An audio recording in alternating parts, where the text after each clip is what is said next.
IPL মাতিয়ে এবার জাতীয় দলের জার্সি অনূর্ধ্ব ১৯ দলে বৈভব সূর্যবংশী। কাকে অধিনায়ক করে ইংল্যান্ড সফরে পাঠানো হচ্ছে ভারতের অনূর্ধ্ব ১৯ দলকে? ধোনির দলে ক্রিকেটার এবার ভারতের অনূর্ধ্ব ১৯ অধিনায়ক। ভারতের সিনিয়র দলের পাশাপাশি ইংল্যান্ড সফরে যাচ্ছে অনূর্ধ্ব ১৯ দলও। বৃহস্পতিবার ১৬ জনের দল ঘোষণা করেছে বিসিসিআই। দলে সুযোগ পেয়েছেন আইপিএলে নজর কাড়া পারফরমেন্স করা বৈভব সূর্যবংশী। অধিনায়ক নির্বাচিত হয়েছেন চেন্নাই সুপার কিংসের ক্রিকেটার আয়ুষ মাত্রে। সহ অধিনায়কের দায়িত্বে রয়েছেন অভিজ্ঞান কুন্ডু। আইপিএলে রাজস্থানের হয়ে ২৫২ রান করে নজর কাড়েন মাত্র ১৪ বছরের বৈভব।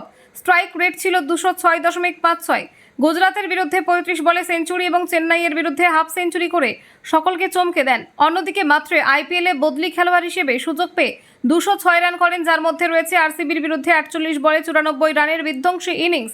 ভারতের অনূর্ধ্ব ১৯ দল ৩টি ফরম্যাটে খেলবে। একটি ৫০ ওভারের প্রস্তুতি ম্যাচ, ৫টি ইউথ ওয়ানডে এবং ২টি মাল্টি ডে ম্যাচ। তরুণ প্রতিভায় ভরপুর এই দল নিয়ে আশাবাদী ভারতীয় ক্রিকেট মহল।